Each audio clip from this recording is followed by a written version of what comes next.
Things weren't that great, things were awful in every sense, home-wise and school-wise.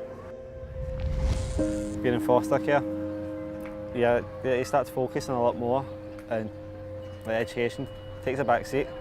So when I was coming in, I wasn't caring at all. I was disillusioned by it and just sitting back and letting it all pass by. For many of these young people, they'll have come from a disadvantaged background which features poverty. They'll have limited experience. And then to become looked after typically means that you live in a number of placements, you live in a number of homes, move from one family to another, perhaps from your birth family to a temporary foster care placement. I thought it was a smart aleck, the way you do when you first come to secondary. And I was really not a nice person. Like, I would act up in class and be a class clown along with my other friends. I was here for about a year and a half, and then we had a panel just like any other time we've been, but on that panel we get told we weren't getting home that day. The initial disadvantage is compounded by the disadvantages that happen as a result of moves, change of placement, getting to know different people, missing out on schooling, and actually having a very disrupted childhood. Well, my mum was struggling a lot, with her own emotions and trying to look after kids as well. So basically, the social work thought it would be best for my mum to get a wee break and me to go into care. So I was in care for just over a year. I couldn't cope anymore, and I know I was only 15, but I fell severely into depression and I didn't speak to anybody. I wasn't the person that wanted to go out and socialise anywhere or talk to friends or family or anything. I just kept myself in my room and didn't speak. It was just weird, not being able to see friends outside school, and people started asking questions that I had to say, I'm staying with my aunt and uncle, I've had a falling out with my mum and dad or whatever.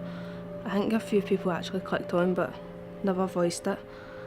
It was difficult because you get to meet new people and you want to do things outside school and you can't because your age is away and you can't have a phone or go on the internet. So this was the only place I could really see my friends. I think it's much harder to be resilient. You're probably dealing with a lot of things that are happening in your personal life, your home life, and just that extra bit of just going into school can sometimes be really challenging and really hard. In Scotland at the moment, we have about 37% of our young people going to university, which is fantastic. And then looked after, again, the young people that we're trying to support, you get between 1 and 2% will go to higher education from school. That difference from 37 to 1 or 2% is just unacceptable.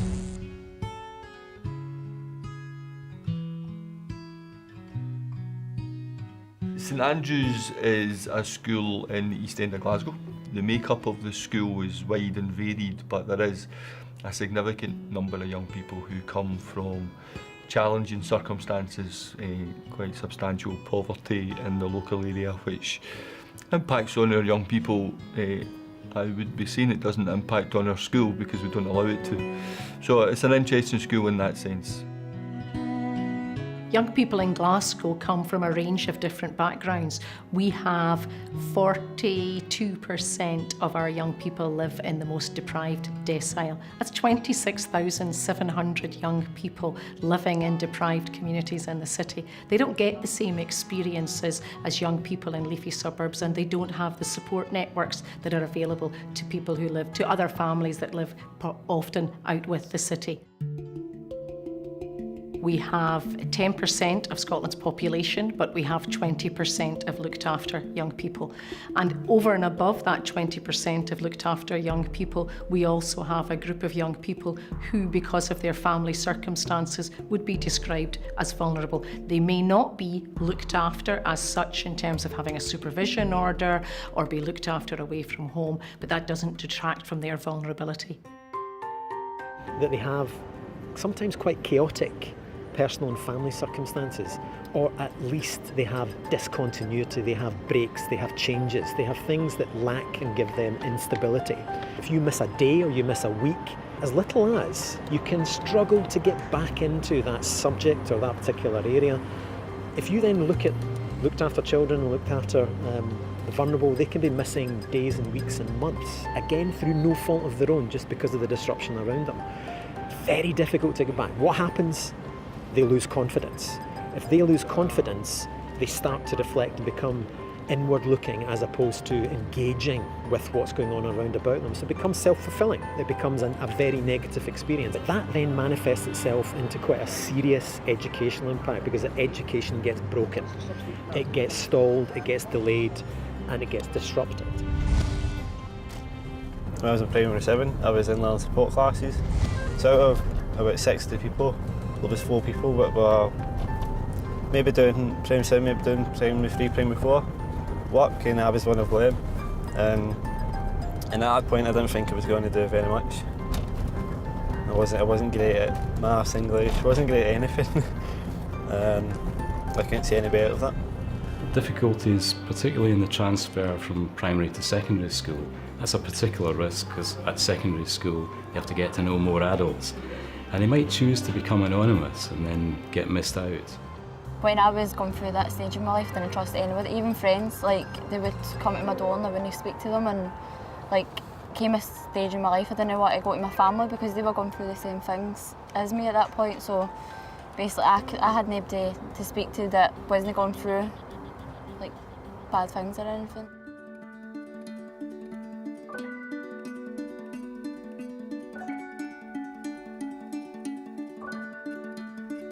Can't emphasise enough, education is the key to unlock disadvantage and to really turn it round. So it had to be with and through the schools. But what we did is provide extra support, and it was support that really is the seed and the foundation of the whole mentoring scheme, because that support wasn't a teacher, so again not someone with a vested interest in the class because they really need to be focused on the class, wasn't a family member. It was just somebody that was there for that individual. And again, although we talk big numbers on occasions, it really is about individuals by individual relationships. The mentoring scheme offers a kind of different perspective for pupils in that regard. An awful lot of our mentors are worldly wise, and perhaps they don't have that authority aura about them perhaps a teacher has, and so they can bring a kind of sense of perspective to a child who thinks perhaps that a teacher has a more authoritative role in their life. When I came out of care and moved back with my mum, we went homeless. And at points it got really bad with my attention in classes and just sitting back and doing nothing and not caring. And Donna stepped in and gave me a little word, told me I was always there. She was always there to talk. And she kind of told me that she believed in me. She told me no matter what, I can go and do it. And helped me see that I could do well in school and not focus on all the bad things that were happening while I was at school and not let that get the better of me. Every young person is unique. As a mentor, I feel one of the biggest things you can do is bring out their ambition and their aspirations. I mean, let's take a young person absolutely beyond even their wildest ambition and let's make it reality. I truly believe mentors do that. The added value they can give a young person is just beyond their wildest dreams. I think as a mentor, you will absolutely change a young person's life, but in the process, you'll change your own as well. Because I personally believe it's the most satisfying, rewarding, and lovable job I have ever done. I didn't have anyone at home. I couldn't talk to anyone familiar because I wasn't allowed contact with them. I didn't like my social worker, so I didn't want to speak to her.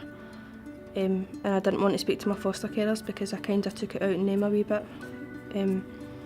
So she was the only person I really had left, and I'd already had built up a wee relationship with her, so I knew I could speak to her and it wouldn't go any further. And it was just good having somebody let you know you were always going to be okay and you'd overcome it. And she had a lot of confidence in me and how I would become, and she knew that I wouldn't fall. When I was starting, I was working with a young person who was just coming to the end of their second year in high school. And I was thinking, if we're going to meet every week just to talk about academic sort of career and pathways, then we might run out of things to talk about after a while. But what I've learned is that we talk about a lot more than that. So it can be academic, but it can also be some really personal stuff that's going on at that time. And sometimes that can be far more important. So it's good to be able to sort of maybe set the academic aside, talk about that, and find maybe some advice or solutions around that, and then round off by just touching base on what we were there to talk about at the end of it. I think the most important thing is that you're able to listen. I think equal to that is that you don't think that you can solve problems. You're not there to solve problems, you're not there as a counsellor. You're there as a support, in a befriending role, in that role of encouraging, motivating. So it's not about going into a young person's life and trying to solve all their problems. That just won't happen. And nor would any young person really particularly want that. But to have somebody, as I said, who is not judgmental is really important. She was there when I needed to let everything off my chest. But then when I left school, I didn't have anybody to speak to or anything. So she kept getting in touch with me, and she gave me a wee bit of hope actually. She was there when nobody else was. First you're a bit unsure, who is this, and then you realise that everything she was doing was try to help me, and everything she did do did help me, and as every bit she done for me, and the trust grew bit by bit. Mentoring breaks down to 3 simple component parts. It's being able to be and build a relationship with that young person in the first instance. Secondly, be a listening ear. Listen to what they have to say. Their voice often is not heard. They often feel as if they aren't in control, and therefore they shouldn't say and get engaged. So that ability to listen is the second part. And then thirdly, it's about the skill. It's about the skill of the mentor to match with the young person as to what they want to try and achieve long term, and to help open the door. What differences is Ian's support made to you, not just financially, but as a friend? It's just great having someone there that I always know, doesn't matter what time, I can drop him a text or an email, I can bounce ideas off of him. He's always there to give us support, give advice, maybe sometimes give opinions that I don't agree with, but quite often. But it's always good to have another opinion in there, and he's got so much experience, and it's such a valuable resource. Then there was always that little sense of, well, I need to try, because if I don't do well, she's not going to be happy. So it gives you that, just showing that you can do it and giving you that motivation to do it. And even if I struggled to believe myself at times, she believed in me, even though she wasn't a teacher, wasn't related to me. She just seemed like this woman who was just there. No matter what your interests or skills are, or your hobbies, that there'll be a mentor who's right for you. So it's not just about being the most academic, but it's about thinking about what you're really interested in. They want to make the difference in the life of a young person. They want to do whatever it takes to help them get that outcome to get into university. But they're also aware that it's not plain sailing. They have found challenges. They have at times found the challenge of young people being here, or not engaging with them, or being different from one day to the next. What I said to them about that was, if it was going to be plain sailing, they wouldn't need a mentor. The introduction of another adult into a young person's life is a challenge, because particularly looked after children, or those that are in the sort of vulnerable category, what they have is a lot of professionals running through their lives, and often in short bursts. And what you get is perfectly understandable, is there's a degree of distrust.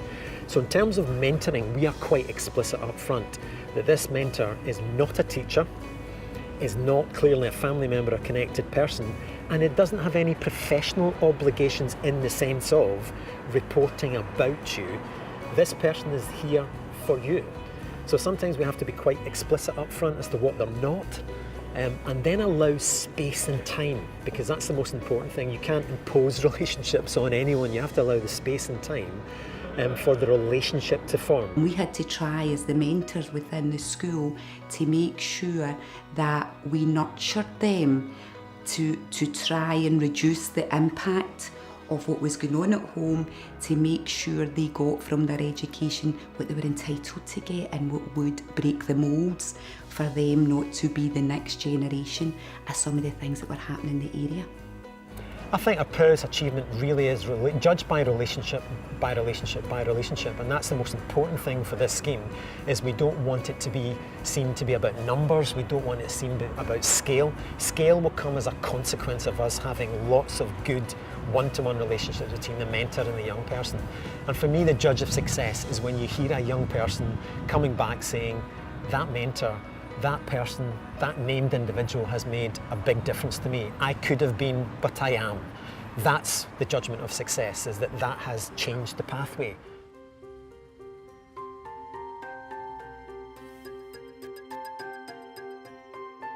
Our aspiration needs to be that we roll this out across the whole city. And in order for us to be able to do that, we need to structure it so that it is business as usual for us, so that schools take ownership, so that schools are empowered to manage those relationships with the mentors, drawing on the experience and expertise that we have learned. What's most exciting for me are two things. Firstly, we've got people who are really committed to doing this, who really believe in what we're doing. And those people exist across a number of different institutions. So we've got the university, we've got Glasgow City Council, we've got MCR. And across all those organisations, there's this coming together of ideas, of talent, of skills, of knowledge, and of commitment. Because what we're doing is we're building this from the ground up. And so it's the people who are involved across the institutions, and the institutions buying into this as well, that I think is exceptional and makes this quite different. And I'm really, really pleased to say, and I can't commend them enough across Glasgow, is that what we have right now is committed individuals in each of the institutions that are demonstrating in fact what we can achieve. And these institutions are getting behind what we're defining initially as MCR Pathways, but ultimately we want it to be known and understood and owned by Glasgow as really Glasgow's futures. No one organisation or institution, whether it's education or social work, the private sector, public sector, can do this by themselves. It requires everybody working together, integrating all their efforts. And I think that's why this project is really unique.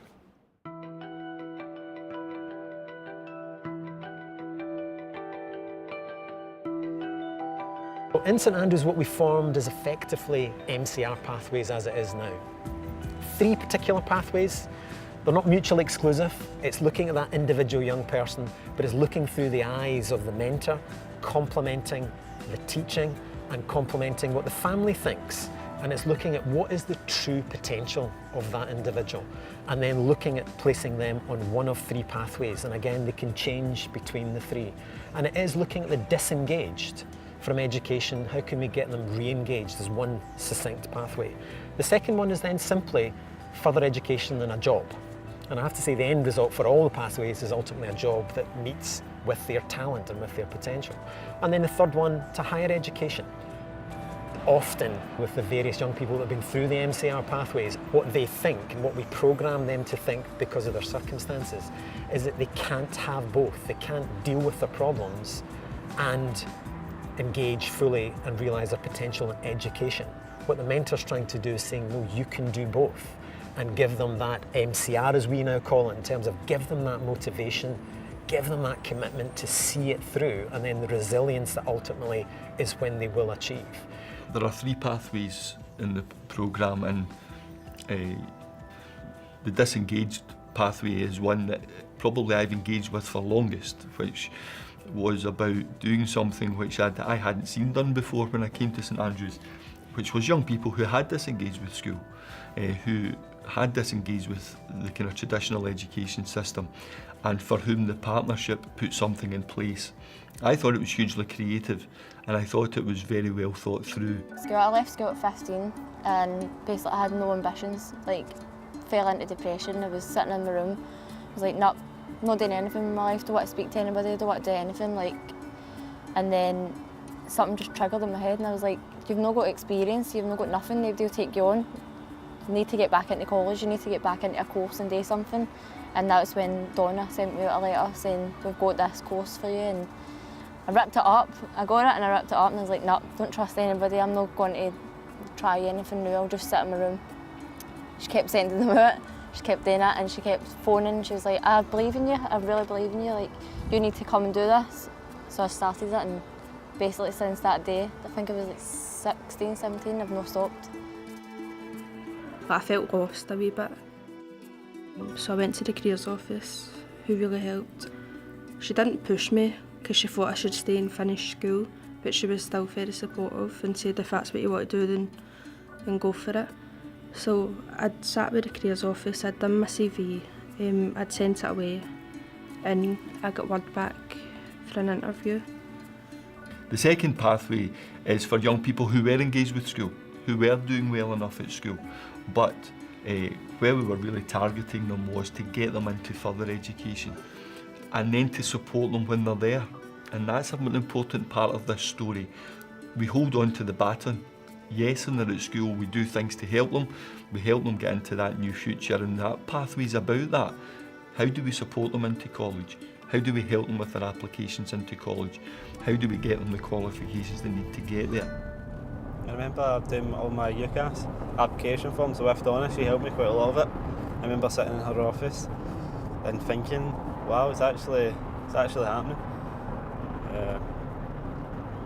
And then it was another big massive step when I seen it go into the system, and when I got my reply back, it was just great. It's actually a magical thing to see young people feel supported by an adult and feel like they're getting some kind of direction and encouragement. It's a real national concern, which is about the profile of young people going into higher education. We're addressing that with the third pathway, which is a pathway for young people who might get into higher education, who have the potential to get into higher education, but possibly just aren't getting there. But if you know that there's somebody there in the school environment, or through a mentor, that is actually thinking about you, is keeping you in mind, that can actually just provide just enough in terms of resilience for you to keep on going. You do three things when you come across an obstacle through this partnership. You go over it, you go around it, or with the help of a mentor, you just run right through the middle of it. So Rebecca, you're the first person in your family to go to university, yeah? Yeah, I'm the first to go on to any sort of higher further education. Higher education is for you. You can get into higher education. You have the ability, you have all the qualities you need. Let's just find what the obstacle is and find a way through it. What difference did actually getting the scholarship, obviously the funding for 4 years through the whole of your honours degree, make to you, Rebecca? It was just, it evened the playing field between me and some of my peers. It made me feel like I was on an equal setting with them. I was able to move out from my mum's house into halls, socialise a lot more with them, make a lot more friends that I probably wouldn't have engaged with had I not been out of the house, if I hadn't had that financial support. We give up on no one. We never give up on a child. And those mentors are come in with that attitude that they're going to find ways, they're going to find solutions, and they're going to get a way for those young people to get to that final outcome, which is that we can all celebrate when they get their place at university.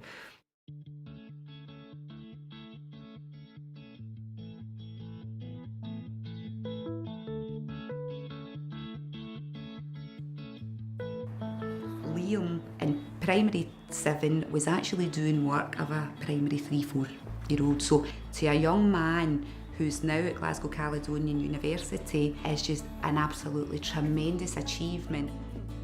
Brilliant, how are you? Good to see you. So who'd have thought it, 6, 7, 8 years ago that we'd be sitting here and you'd be in your second year at Glasgow Caledonian? One of the lovely things that's come out of it is that the mentors stay with these young people. Even when they leave school, it doesn't stop, and the mentors continue to have a contact with them, even if it's just through texting and the odd phone call. And now we've got young people graduating with their mentors alongside them. It's lovely. I've got my first graduate job and starting to earn a little bit more money, managing some people, just getting some really valuable life experience just now. Like now I know when I look back, if it wasn't for the supports I had in school, and also from my foster carers. I wouldn't be where I am today. I'd probably be on the streets getting drunk every weekend, looking like a tramp. Do you know what I mean? Just my life would be so different. It's actually weird and scary thinking back to what it could have been to what it is now.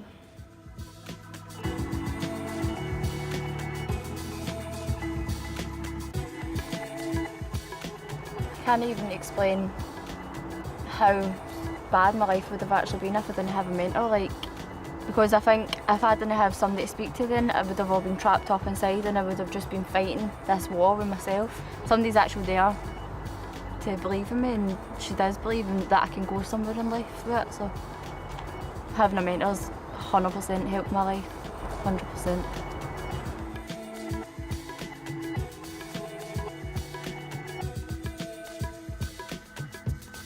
If you think of young people who are so far away from the starting line, way behind where other youngsters in their school are starting from, to watch them at the end of that journey on the podium as one of the winning medal winners is just a fantastic experience.